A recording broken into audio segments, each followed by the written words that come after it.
but y'all, that was the stuff that dreams were made of last night. Like, the scenario that y'all dream of running through your mind as a kid, playing hoops in the driveway, Game 1, NBA Finals, down by 1 with the ball in your hands, a couple of seconds left on the clock, and then you sink a perfect shot to win the game. We've already seen that happen, 3 times now with Tyrese Haliburton? 4. In 4 coming into this? 4 and now in this playoffs alone, he is having one of the most unprecedented runs of any player we've ever seen in NBA playoff history. And we have spent the past week, no matter who has been in here, talking about the Pacers being a team that have a chance in this series. And all of the Thunder are going to win in 5. And I was just like, look, if the Thunder are going to win, the Thunder are going to win. Whatever. They're a great team, and I'm not taking anything away from them. Yeah. But this whole idea that we were just going to coronate them, to go full Dennis Green, crown them then. Crown them. Crown their ass. It's like they are who we thought they were, kind of a deal, But the Pacers were not just going to be happy to be there. And they are the zombie Pacers. They're the children of the corn, if you will, in Indiana. And it's just, they do not die. And doesn't matter. The lead got up to 15 in this game? Yes, that was the highest lead. And they cut it to 6 in the fourth quarter, and I tweeted out, "Here they come." And when you're within a couple possessions against this team, they just find a way. And despite turning the ball over, was it 25 times, 19 in the first half? Unbelievable. And so many of them, and we talk about pace and the things that the Pacers do, and OKC being a team that thrives in the chaos as well. I don't want to take away from the Thunder because they were doing things to force turnovers and make Indiana uncomfortable. But so many of the first half turnovers, particularly the early ones from Obi Toppin. Obi Toppin has 3 turnovers in basically the first 5 minutes of the game. Yeah. When he gets on the floor, and I'm just like, good God, Obi, calm down, dude. So many of them were. You can give the Thunder credit for making Obi be erratic. But I think it was finals nerves. Haliburton, the mic'd up, caught him saying, "Yeah, I was a little antsy." Well, neither team's been there before. Pascal Siakam is really and Alex Caruso are the only guys that have been there in any real capacity. And Rick Carlisle. Yeah, and I'm sure Carlisle's over there to go and look. This is gonna be different. This crowd's gonna have this juice and all these things. And I heard him mic'd up say, "Hey, man, just play your game, guys. Just keep shooting your threes. They're not going in right now, but that's okay." And, when Will was in yesterday, one of the things we talked about, how can the Pacers win this game, or win a game or win this series? And I said, they need to win game 1. That's the game I think they're going to win if they're going to do this. And because it's going to put OKC on the back foot. And a way that they do that is capitalizing on the thing the Thunder want to, not that they want to give up, but the thing that they're giving up by how they play defense. They pack the paint, and they try to really limit drives, and they limit good shots at the rim, but they're allowing more corner threes than any team in the NBA in the playoffs. Yeah. The Pacers were 7 of 9 on corner threes in the second half. They found the thing that they want to do, that they can get to. Obviously, you had some incredible shot making from Nembhard. Miles Turner banks in a 3. Hallie hits the 19-foot pull up, with 0.3 seconds. That's the insane thing about this game. This basketball game is 48 minutes long.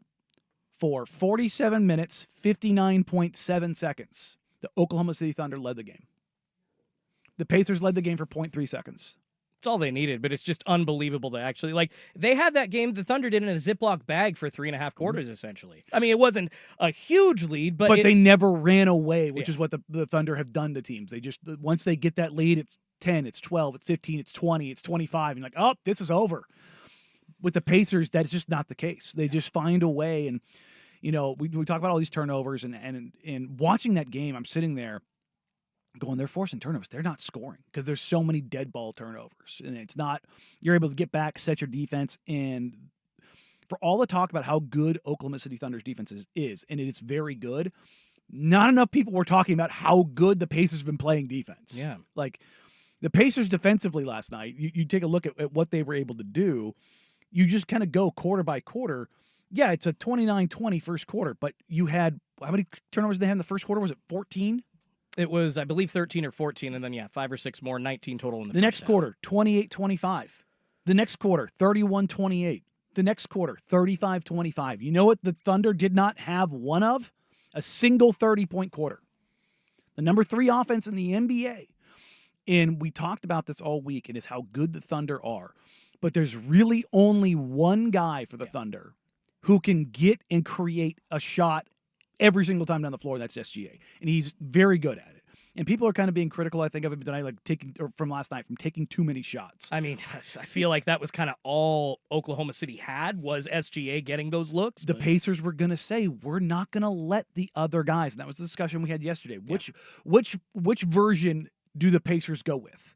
Do they force SGA to be the entirety of the offense and let him get 38 on 30 shots? Like from just a math perspective, everybody's like, oh, that's too many shots. It's like 38 on 30 shots is fine. Like, do you want better? Sure.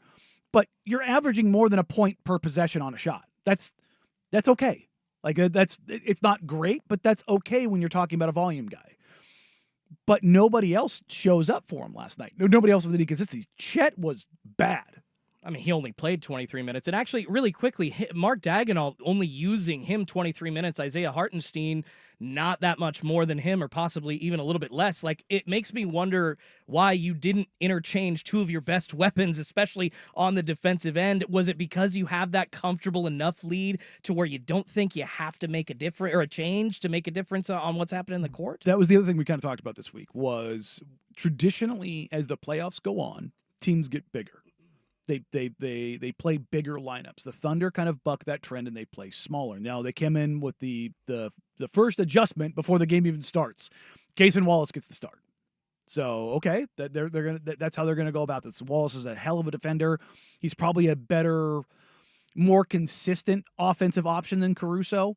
I would have if I'm OKC and I'm Mark Daigneault, I'm probably looking at trying to get Caruso's minutes up more in game 2, because he just does stuff. Even if the quote unquote the shooting isn't there, I'd probably want Caruso on the floor a little bit more, just because he's just better than Cason. That's the period, point blank. And would you have made that adjustment game 2? Or if like something didn't work and you didn't see what you wanted out of Caruso, like I feel like Daigneault made that switch a little too early. You responded to the Pacers before you even played them, essentially. I think that's kind of what the Thunder have done, though. That's kind of who they are. They play all these lineups. What was really interesting is you take a look at how many guys played. I mean, you got 5 starters, you got 6 guys off the bench. Now, Kenrich Williams only played the one possession, but so you just say 5.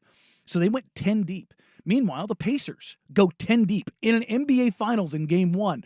Both coaches threw a lot against the wall, and I thought that was really interesting, because both these coaches are guys who make pretty quick adjustments, but typically you don't see this kind of thing in the NBA Finals. So which direction does this go? How much, as much as everybody's talking today about, well, if the Thunder just do this, this, and this, and I'm like, what happens if the Pacers take care of the ball?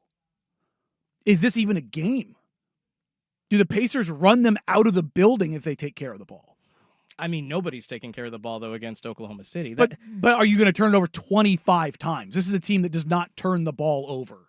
And you can say, yes, Oklahoma City is great at doing that and turning a team over. Let's say the Pacers go out there and they have a 12 turnover game, because the big difference last night, 82 shots to 98 shots. You're plus 16 in total field goal attempts. You are plus 3 in free throw attempts, 24 to 21. The only place that the Pacers had the advantage is in three-point shooting, and boy, was it huge. 11 of 30 for the Thunder, 18 of 39. So when the Pacers weren't turning the ball over, they were busy shooting 48, 46, 70.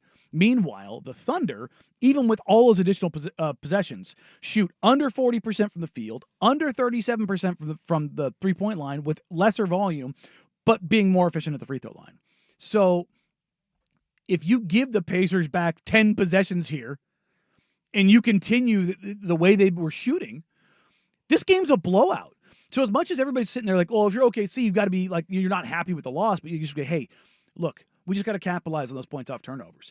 You flip that on its head, though. What if you aren't able to turn them over? What if the Pacers now have the jitters out of the way, and the Pacers are the team that are going out there and their defense is dictating terms, and they're making making somebody else other than SGA beat them, and they're like, fine, we're going to live with that. So that's the mark of, coming into this, like, oh, it's small markets and all this, and it's the Thunder are going to win and blah, blah, blah, blah, blah. And it's like, instead you got some of the best basketball. It was one of the best NBA Finals games I've ever seen. Oh, yeah, that was hands down. I mean, I could not get my jaw off the floor after that final shot by Haliburton. I was just like, that did not just happen for a fifth time again. Like, this is why I watch sports. My wife and I, man, it is so much fun just to watch a team or a game with two teams you don't have a rooting interest for, really, because you really get to enjoy the feel and the vibe of what happened last night. And none of us expected that. And I don't know, it was a pretty broken performance, I would say, by Tyrese Haliburton to that point. Pascal Siakam actually led the Pacers in points with 19. Talked about Obi Toppin hitting some of those threes, 17 total points, 5 3-pointers, and a couple of those corner threes. Yeah, that made the difference for the Pacers. But I will say, Miles Turner had 15, by the way. Haliburton and Nembhard each had 14. Haliburton did hit a couple of threes in the first half that seemed to keep the Pacers just right there. Yeah, like they were down by 10. That's what they do. Yeah, and then, okay, they're down by 7. It's okay. And they just kind of kept the Oklahoma City Thunder from being able to stretch that lead out. And Danny, I want to continue to talk about that, but more